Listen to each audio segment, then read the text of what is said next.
Assalomu alaykum hurmatli o'quvchilar. Men yana sizlar bilan Hamro'li Safarov.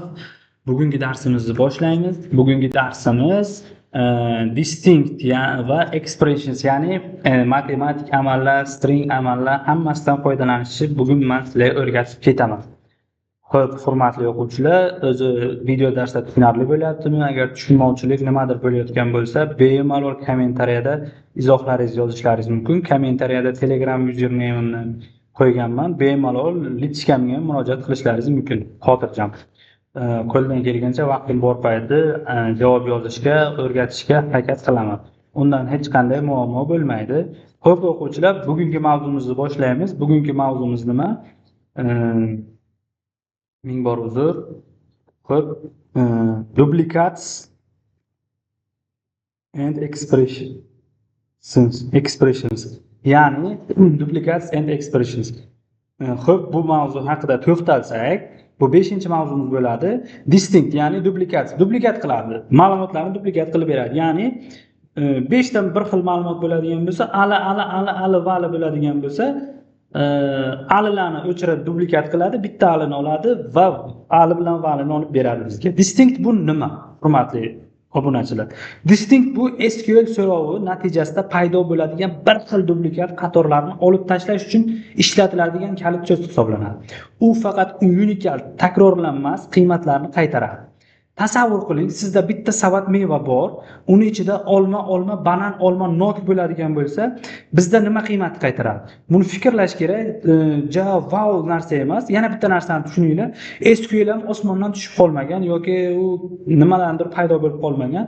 Buni ham bizga o'xshagan, kimgadir o'xshagan inson yaratgan. Buni tushunish, o'rganish unchalik ham qiyin emas. Faqat fokusimizni shunga qaratsak, chin ko'ngildan harakat qilsak hammasi o'xshaydi. Xo'p, shu ma'lumotlar bo'ladigan bo'lsa, hurmatli o'quvchilar, agar siz menga qanday mevalar borligini aytadigan desangiz, javob olma, banan, nok bo'ladi. Masalan, distinktning vazifasi shu. Bir xillarni takrorlanganlarni duplikat qiladi bo'ldi. Xo'p, distinkt qanday ishlaydi o'zi? Yana aytayapman, hurmatli obunachilar, meni vazifam faqat sizlarga kod yozib qiladigan ishimni tushuntirishdan iborat emas. Shu narsani tushuninglar. Misol uchun video darslik 5 minut emas, 15 minut emas, yarim soat bo'layotgan bo'lishi mumkin. Bexotirjam vaqtlaringizni ayamasdan ko'rishlaringiz tarafdoriman.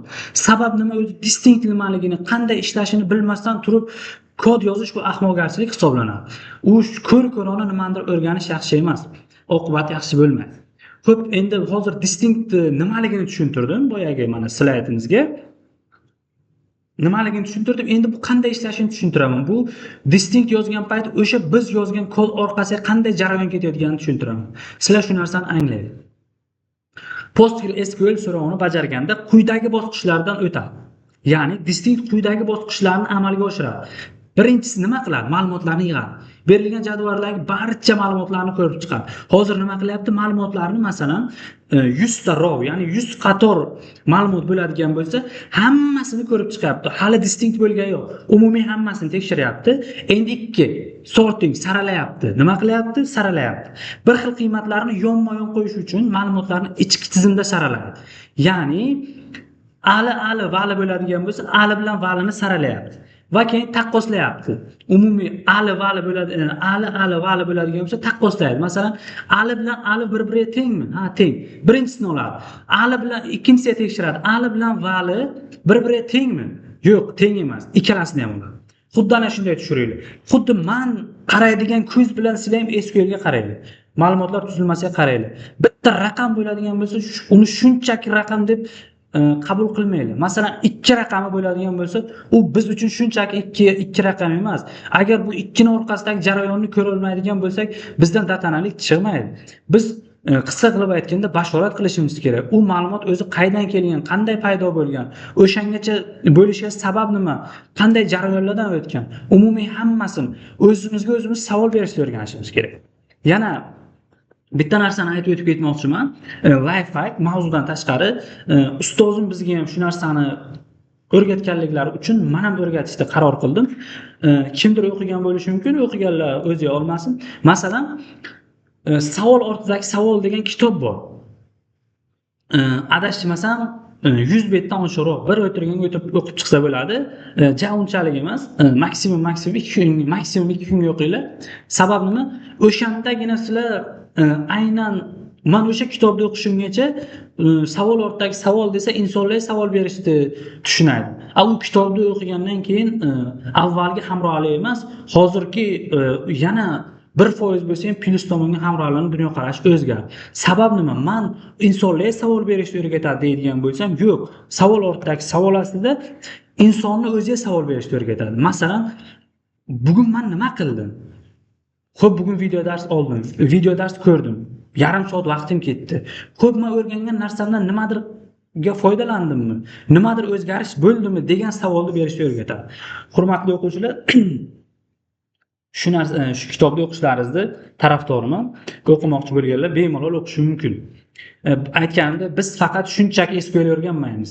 Biz umumiy ma'lumotlar bazasini hayotdan ham qo'ldan kelgancha gaplashib ketamiz. Endi o'rgangan narsalarimdan. Chunki men ham shu paytgacha avval hech narsani o'rganmaganman. Mendagi og'riq ham shu. Sabab SQL ni o'rganishga men qiynalganman. Juda og'ir bo'lgan menga o'rganish. Sizlar qachondir kimgadir o'rganishga borgungacha bo'lgan vaqt ichida men o'rgatadigan video darsliklarni ozgina bo'lsa-da ko'rsangiz, sizlarning miyalaringizga papka ochilib turadi. Sabab nima? Ustozlaringiz nimadir o'rgatayotgan payti, o'sha payt sizlar tushuncha paydo bo'ladi. Ha, men shu narsani o'rgandim degan narsa paydo bo'ladi. Hech bo'lmasa qanday uni ishlashini bilasizlar. Motivatsiyalar tushib ketmaydi, nimadirga tushunmay qolmaysizlar. Hammasi oyoydin sizlar xohlaganday bir tekst ketadi. Xo'p, masala. Endi distinct qanday ishlashini ko'rdik, nimaligini ko'rdik. Endi bitta masala ko'raylik. Select, ya'ni select ma'lumot olyapti, distinct username ismlarni masalan 10 ta alisher bo'ladigan bo'lsa, bittasini olish kerak username bilan. Xo'p, from library, ya'ni kutubxonadan olyapti hozir bu narsani. Deylik kitoblarning nomini olyapti. Bu kod nima ish qiladi? Kod orqasidagi jarayonni tushuntiraman, hurmatli o'quvchilar. Mana shu o'zi bizlar uchun 5 ta so'z bo'lishi mumkin, lekin 5 ta so'zning orqasida dunyo ma'lumoti bor. Buni tushunish kerak. Birinchi nima qiladi? Topadi. Jadvalga kiradi, ya'ni select ishlayapti from bilan. From jadvalga murojaat qilyapti libraryga. Xo'p, nima qiladi? Bosqichma-bosqich ketyapmiz. Jadvalga kiradi va hamma ismlarni ko'rib chiqadi. Masalan, umumiy hammasini tekshiradi. 10 qator ism bormi? 5 ta alisher, 4 ta ali, 3 ta vali va hokazo. Shuncha ism bormi? Umumiy tekshiradi. Masalan, solishtiradi. Alisher ismi bir marta ko'rdimi, uni eslab qoladi. Keyingi safar esa Alisher chiqsa uni ro'yxatga qo'shmaydi. O'sha bir marta bor. Keyingi safardagi ma'lumot bizga qiziq emas. Xo'p, natija nima beradi? Oxirigacha bizga faqat kimlar kelganini ko'rsatadi. Necha marta kelgani muhim emas bizga, faqat bizga kim kelgani muhim. Masalan, deylik, oddiy havasni misol qilib gapiradigan bo'lsam, men aliman, to'g'rimi? Yoki endi aynan havasli ma'lumotlar bazasiga meni ismim saqlanmaydi, lekin menga tegishli bo'lgan qandaydir ma'lumot turadi yoqqa. Masalan, men bir marta havasli eshigiga kirib, kasserni oldiga borib chekdan o'tdimmi? Chek mahsulotimni topshirdimmi? Uje pul to'ladimmi? Uje menga ma'lumot bor. Ikkinchi marta kirgan paytim yana o'sha ma'lumot saqlanadi. Pul amount, ya'ni pul nima desam, hisob-kitob darajasi o'zgarishi mumkin, lekin meni ismim, meni hisob tartib raqamim o'sha turadi.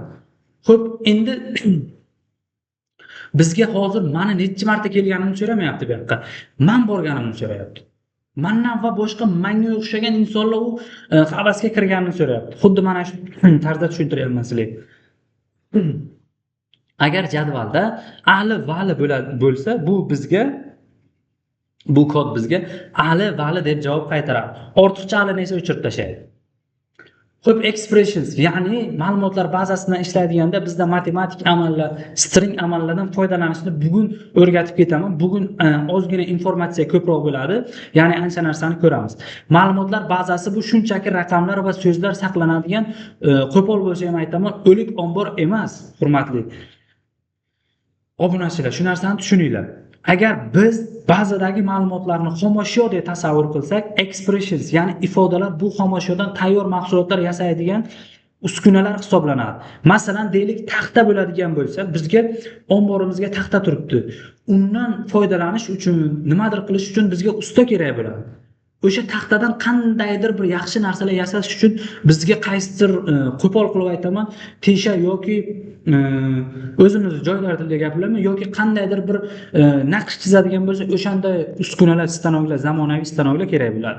Shunchaki taxtani o'ziga qaramaymiz-ku, masalan, oddiy o'zimiz tilga gaplashgan. Ular SQL so'rovlarining eng kreativ qismi bo'lib, ma'lumotlarni qayta ishlash va yangi qiymatlar yaratishga xizmat qiladi. Biz ma'lumotlar bazasidan foydalanamiz va yangi qiymatlar yaratamiz. Yana bitta narsani aytib o'tib ketmoqchiman. Bu keyingi slaydlarimizda ham bor. U nima bo'ladi? Masalan, umumiy ma'lumotlar bazasidan biz yangi ma'lumot joriy qilishimiz mumkin, lekin asosiy ma'lumotlar bazasidan hech qanday ma'lumot o'zgarmaydi. Faqat biz o'zimiz undan bashorat qilamiz va yangi natijalar chiqaramiz. Endi ifodalar nima? Masalan, men experiences ifoda deb ketdim. Endi ifoda so'ziga urg'u beraman. Shunchaki ifoda deb qabul qilmayman. Bu ma'lumotlar ustida bajariladigan har qanday matematik, mantiqiy amallar hisoblanadi. Masalan, jadvalda ma'lumotlarning narxi, soni alohida ustunlarda turishi mumkin, lekin xaridor umumiy summani ko'rsatish uchun bizga ularning ko'paytmasi kerak bo'ladi.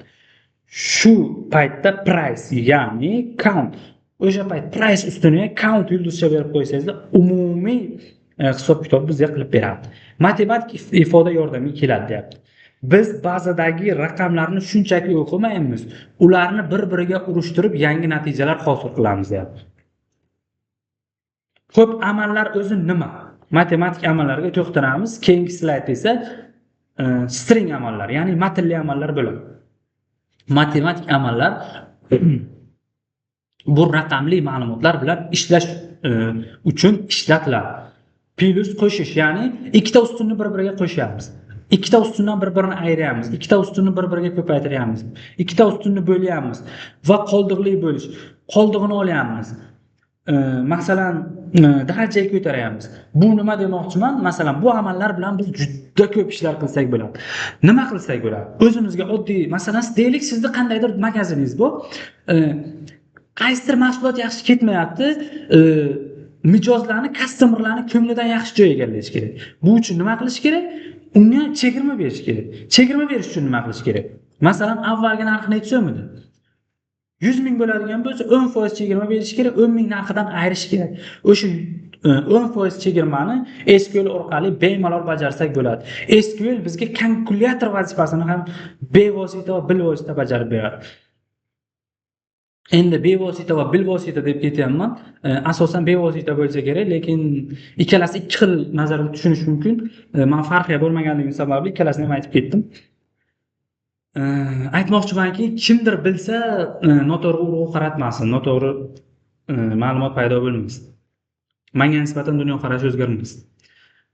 Ikkita slash birlashtirish, ya'ni bu matematik amallar hisoblanadi. Ikki yoki undan ko'p matnni bitta qiladi. Masalan, salom dunyo bo'ladigan bo'lsa, hurmatli o'quvchilar, obunachilar, o'sha ikkalasini bitta qiladi. Salom, masalan, ism bilan familiyani to'liq ism qilishimiz kerak. Hamro'li Safarov ikkita ustunga bo'ladigan, kolumnga bo'ladigan bo'lsa, o'sha kolumni bitta qilib Hamro'li Safarov deb chiqarib beradi. Upper va lower, ya'ni kattasini kichkina qiladi, kichkina harfni katta qiladi. Lengiz nima qiladi? Matndagi harflar sonini hisoblaydi. Deylik, bizda katta matn bor, o'sha kolumnga turibdi, o'sha kolumni shunchaki beraveramiz, nechta harfdan iboratligini hisoblab beradi. Bitta lifehack bonusga berib ketaman buni qaqatsizlar. Lengiz faqat string, ya'ni matnlar uchun ishlaydi. Xo'p, endi bitta masala, chotki, buni ko'rib o'tib ketamiz. Select, ya'ni ma'lumotlar bazasidan ma'lumotni olyapmiz, product jadvaldan. Product name, ya'ni ko'paytirish, umumiy hisoblash. Price ni quantity ga ko'paytiramiz. Ya'ni nima qilyapmiz? Deylik, qanday tushuntirsam? Non bor. Meni magazinimga non bor. Kimdir kelgan 2 ta olgan, kimdir kelgan 4 ta olgan, kimdir kelgan 3 ta. O'shalarni umumiy sonini nonni narxiga ko'paytirib qo'yib chiqsak, olam bo'lishdan umumiy sotilgan nonlarning narxi kelib chiqadi. Xuddi shunday amal bajarsa bo'ladi. Juda ko'p amallar bajarsa bo'ladi. Men faqat sizlarga qisqacha ma'lumot berib o'tib ketyapman. Ko'paytirish va bo'lish, ya'ni 10% chegirmali narxni topish. Bu degani price. Ya'ni qaysidir mahsulotimizga 10% chegirma berishimiz kerak, 0.90 ga ko'paytiramiz. 0.90 ga ko'paytirishning sababi nima? Mana shu 0.90 ga ko'paytiradigan bo'lsak, bizga umumiy 10% chegirma qilib chiqarib beradi. Agar 10% ga ko'paytirib beradigan bo'lsak, 10% chegirma narxini chiqaradi. Bu degani nima degani? Birinchi 10% chegirma beradigan bo'lsak, keyin o'sha chiqqan natijadan avvalgi narxda ayirishimiz kerak bo'ladi. Bu degani nima bo'ladi? Keyin o'sha chegirmaning umumiy narxi kelib chiqadi. Agar 10% chegirma beradigan bo'lsak, bu 0.90 berib ketadigan bo'lsak, umumiy o'sha chegirmaning narxini ayirib tashlaydi va qolgan narx chiqadi. Ayirish, ya'ni chegirmali narxdan yetkazib berishni ayirish. Chegirma bergansiz, misol uchun qaysidir mahsulotga chegirma bergansiz, customerlarni, ya'ni mijozlarni qiziqtirish maqsadida siz aytasiz, reklama qilasiz, marketing nima deysiz, yetkazib berish xizmati ichi. Umumiy shu xarajatlarni ayirib tashlash uchun mana price shu chegirmani berasiz va 5000 so'm bo'ladigan bo'lsa 5 ta ayirasiz, bu muammo bartaraf qilinadi. Mazmuni. Ma'lumotlar bazasida biz shunchaki sonlarni saqlamaymiz. Biz ularni ishlatamiz. Yuqoridagi masalada ko'rib turganingizdek, SQL matematik ifodalari bizga jadvalda yo'q bo'lgan ma'lumotlarni 1 soniyada hisoblash beradi. Yulduzcha, ya'ni operatori orqali biz omborimizdagi jami boyliklarni bilsak bo'ladi. Shunchaki select yulduzcha countcha yulduzcha beraveradigan bo'lsak, umumiy mahsulotlarni chiqarib beradi omborimizda. Shu sonni ko'paytirsak esa murakkab foiz hisob-kitoblarni oddiygina amalga oshiramiz. Haqiqatan shuni masalan oddiy qog'ozga yoki kalkulyatorga hisob-kitob qiladigan bo'lsak ham ancha vaqtimiz ketib qoladi. Shunchaki bir qator kod yozamiz, bo'ldi. Olam guliston muammo bartaraf bo'ladi. Eng qizig'i shundaki, biz hisob-kitoblarni qilsak ham bazadagi asl narxlar o'zgarmaydi. Boya aytib ketgan ma'lumotni endi mana duch kelyapsizlar. Biz shunchaki expressions, ya'ni ifoda yordamida yangi natijalarni ekranga chizib ko'rsatamiz. Bu xuddi xomashyodan tayyor ovqat pishirishga o'xshaydi. Raqamlar masalliq bo'ladigan bo'lsa, matematik amallar oshpaz hisoblanadi. Hurmatli o'quvchilar, bitta narsaga qattiq e'tibor qaratinglar. Men imkon darajasiga bu narsani sizlarga juda oddiy tushuntirishni o'rgatyapman. Chunki bu menga vaqtga og'ir bo'lgan. Sabab nima? Men SQL ni bilmaganman, hech narsani bilmaganman. Juda tushunishga qiynalganman. Oddiy foizni o'zim matematika o'qib universitetga kirgan bo'lsam ham, dash foiz chiqarishga, kod yozishga qiynalganman. To'g'ri, miyamga qandaydir o'sha to'g'risida ma'lumot bo'lishi mumkin, lekin ishlatishga qiynalganman.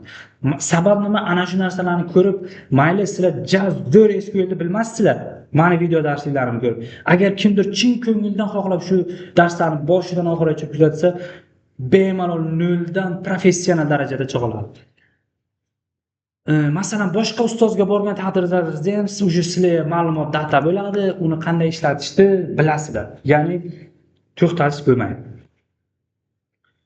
Hurmatli o'quvchilar, o'sha gap o'sishdan umuman to'xtamang. Bugungi sa'y-harakat, ertangi muvaffaqiyat. Har kuni 1% dan o'zgargan taqdiringizda ham, deylik, bugun siz mahsulotlarga qaysidir tom ma'noda nima desam bo'ladi? Mana oddiy misol. Chegirma berishni o'rgangan taqdiringizda ham bugun shu narsani o'rgandingiz, lekin kecha bilmasdingiz-ku shuni. Bugun o'rgandingiz.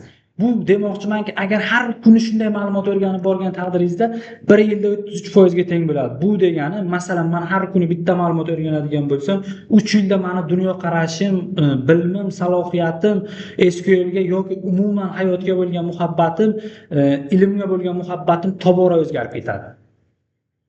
Sabab nima? Hozir shu joyga bitta narsani aytib o'tib ketmoqchiman. Masalan, deylik, men urg'u beryapman, to'g'rimi? Masalan, mazmuni nima, o'zi amal nima, qanday ishlatyapmiz, nima qilyapmiz.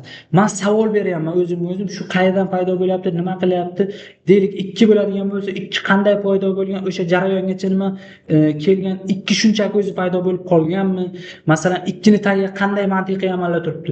Shu narsani savolni o'zim berganman. Bunga sabab nima? Avval men bunday fikrlaydigan bo'lmaganman. Sabab nima?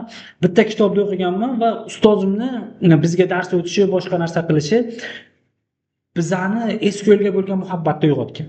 Chunki shuni orqasidagi jarayonlarni umumiy tushuntirgan. Ustozim bizga 2 soat dars beradigan bo'lsa, shuni 4 soat dars bergan. Aytmoqchimanki, ustozim menga o'rgatgan, lekin menga shu og'riq bo'lganligi sababli shu og'riq sizlarga ham bo'lishi mumkin. Shuni bartaraf qilish uchun men sizlarga o'rgatishni maqsad qilganman. Bitta lifehack aytib ketaman. Bu mavzuga umuman aloqador emas, hurmatli obunachilar.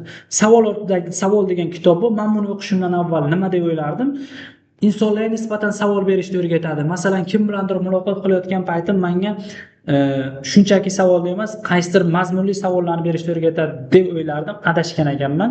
10 marta eshitgandan bir marta ko'rgan yaxshi degan maqolga amal qilgan holda bu shu kitobni o'qishga qaror qildim. Va o'qib chiqqandan so'ng u kimgadir savol berishni emas, o'zimga o'zim savol berishni o'rgandim. Aytmoqchimanki, nima deyapti? Mana shu ikkita slash nima, upper nima, lower nima, qanday foydalanyapmiz? Masalan, lengiz deb shunchaki kod yozib ketmayapman-ku.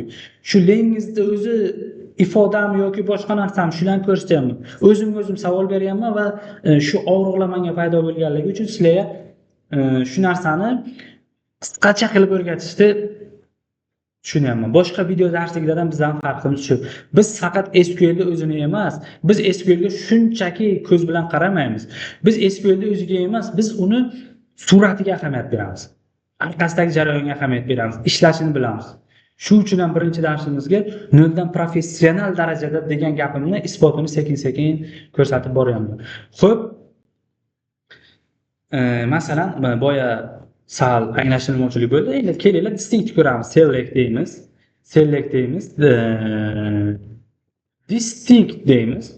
Distinct deymiz. Nima qilamiz? Qaysi, masalan, xo'p, hozir birinchi sizlarga adashmovchilik bo'lmasligi uchun film jadvalini olaylik, kelinglar. Xo'p, shuni distinct qilamiz. Nima qilamiz? Distinct qilamiz. Chiqarib bermadi. Distinct qilamiz. Distinct nima qilamiz? Qaysi ustunni qilamiz? Xo'p, kelinglar mana. Mana rating, ya'ni janri. Bu men janri deb qaradim. Masalan, bizda ne deylik, 10 ta janr bor, lekin hamma bizda umumiy ma'lumotlar bazamizdagi kinolarimiz har xil janrda turibdi. Bu degani masalan 1000 qator ma'lumot bo'ladigan bo'lsa, har xil kinolar bo'ladigan bo'lsa, o'shalar har xil janrda, lekin o'zi 5 ta 6 ta janrda turibdi. O'shalarni endi biz ko'ramiz. Nima deymiz? Reytingni beramiz.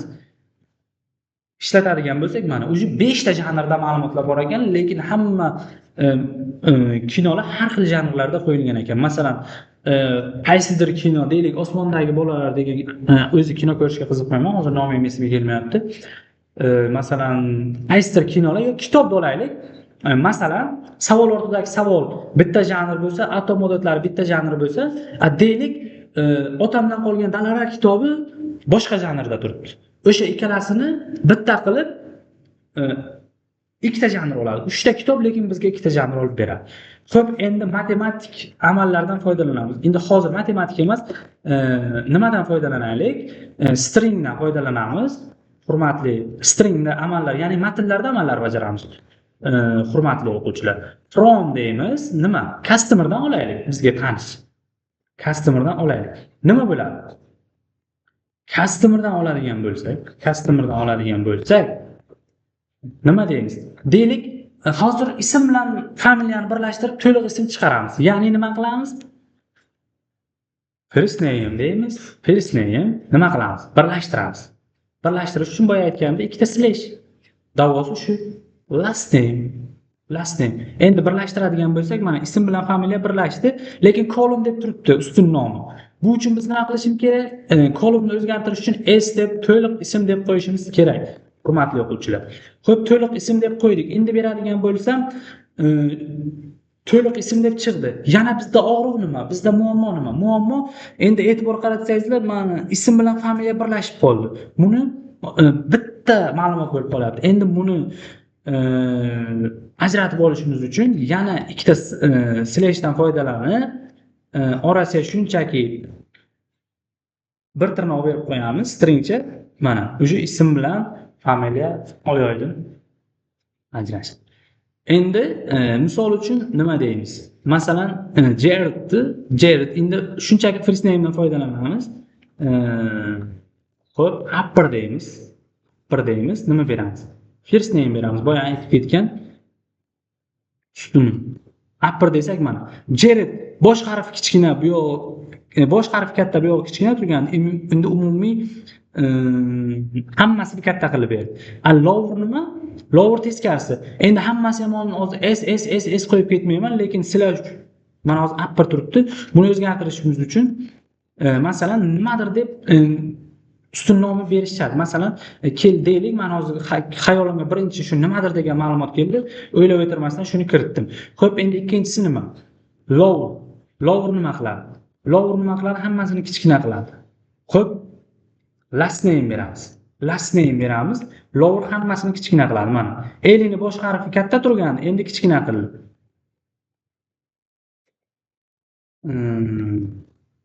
S. Yana S berib lowerni, buni nimadir bir deb ketamiz. Lekin sizlar xohlagan nomlaringizni berishlaringiz mumkin. Men shu ma'noda aytaman. Nimadir bir. Mana o'zi bu yoqqa ming bor uzr, xato bo'lib qolibdi. Nimadir bir. Masalan, shu ma'lumotlar shu darajada ishlanadi. Men umumiy hammasini ko'rsatib beryapman sizlarga.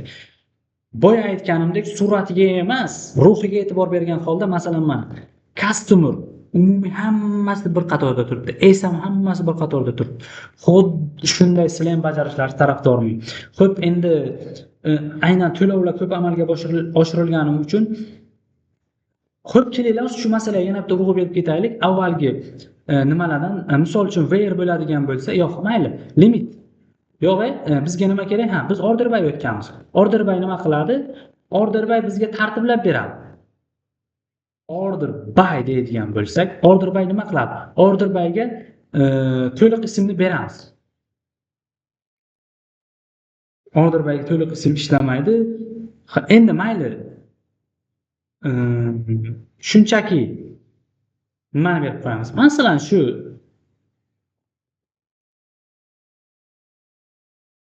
upper ishlatgan xatoimizni bersak, mana o'sha A dan boshlanadi.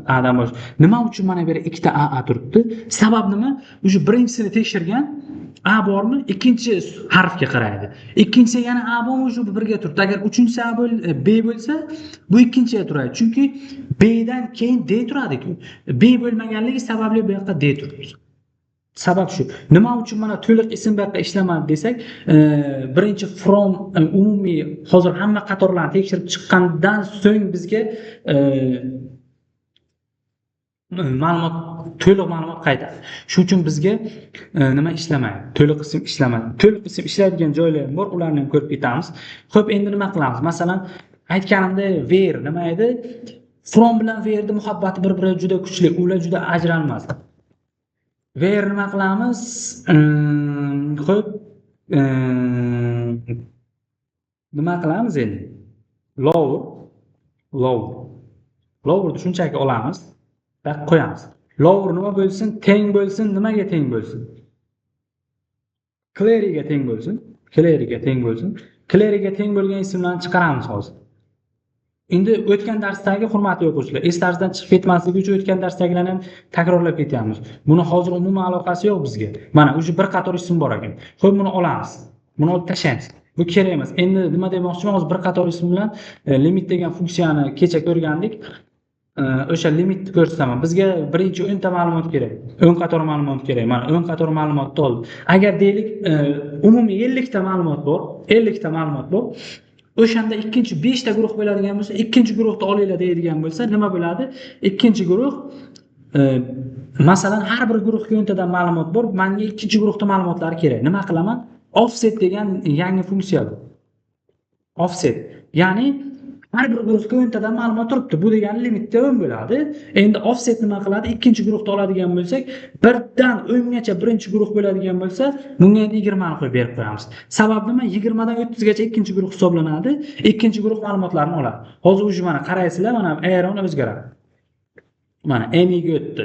Hozir menga ikkinchi guruh ma'lumotlari turibdi. Offsetning vazifasi shu.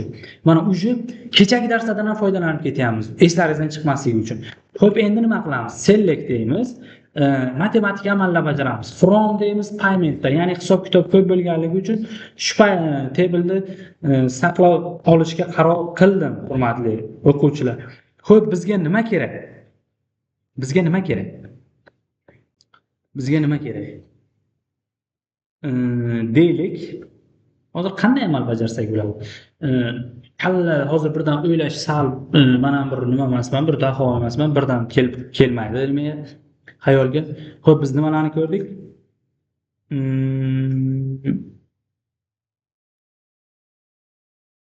Amount. Ya'ni mana shu narxga biz 10% chegirma berib ko'raylik. 10% chegirma berib ko'raylik, hurmatli o'quvchilar. P.amount ko'paytiramiz. Boya aytganimdek 0.90 ga 10% chegirma berishimiz uchun. Mana uje 10% chegirma berilib narx chiqdi. Endi sizlar tushuncha bo'lishi uchun nima qilamanmi? Birinchi nima qilaman? Xo'p, buni S deyman, chegirma narx deyman.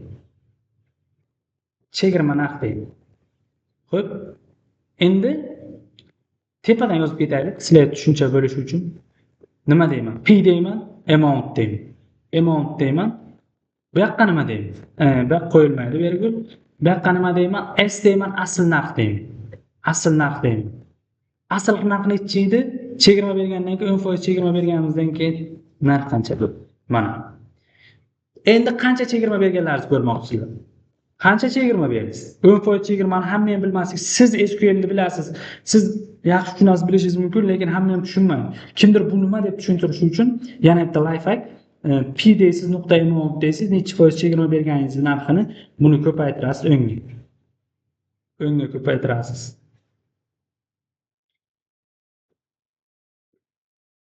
Shu mana shu amalga kelib chiqadi, hurmatli o'quvchilar. Endi nima bo'ladi? Endi nima qilamiz? Yana qanday amallar bor bizda? Slaydga qarab olamiz. Yana qanday amallar bor? Upper'ni ko'rsatdim, lower'ni ko'rsatdim, hammasini ko'rsatdim. Endi deylik mana. Endi qaysidir mahsulot yetkazib bergan kimdir, qaysidir mahsulot kimdir yetkazib bergan bizga. Shunday qilamiz. Sizlar hozir men videoning vaqti ko'payib ketmasligi uchun uni copy paste qilyapman, to'g'ri qilmanglar. Yozinglar, bundan ayiramiz nima? Bu lekin qavscha bo'lish shart. Qavscha bo'lish shart. Chunki matematika degan bu yoqqa hammasi matematik jarayonga ketadi. Birinchi matematik amal, ya'ni qavscha hisoblanadi va nima deymiz? Shundan 5 ta ayiramiz. 5000 so'm eltib berish ekan. Dastavka haqi. Mana shu turibdi. Bu minus bo'lganlari biz mana bu yerga 2 desaydik, minus ayrimlar bo'ladi. Chunki bular ma'lumot 1.99 da asl narx. Endi buni 2 ni ayirsak minus 100 dan 1209 chiqyapti-ku. Shunday. Mana asl narx 7.199 edi. Bunga 10% chegirma berdik. Asl narxi 100 dan 7 dan 10.191 qoldi. Dastavka narxi qancha? 5 dastavka narxini 2000 so'm ayirib tashladik. 5.100 dan 1000 dan 191 qoldi. Endi ustundan ayirisham mumkin. Ustundan ayirisham mumkin. Nima qilamiz? Ustundan ayirish uchun select deymiz. Har doimgidek select deymiz. From deymiz. Payment deymiz. Xo'p, payment. Endi nimani qaysi ustundan ayirsak bo'ladi? Qaysi ustundan ayirsak bo'ladi?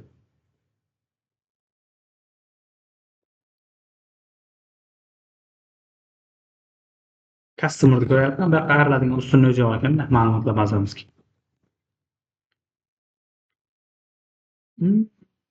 Misol uchun deylik,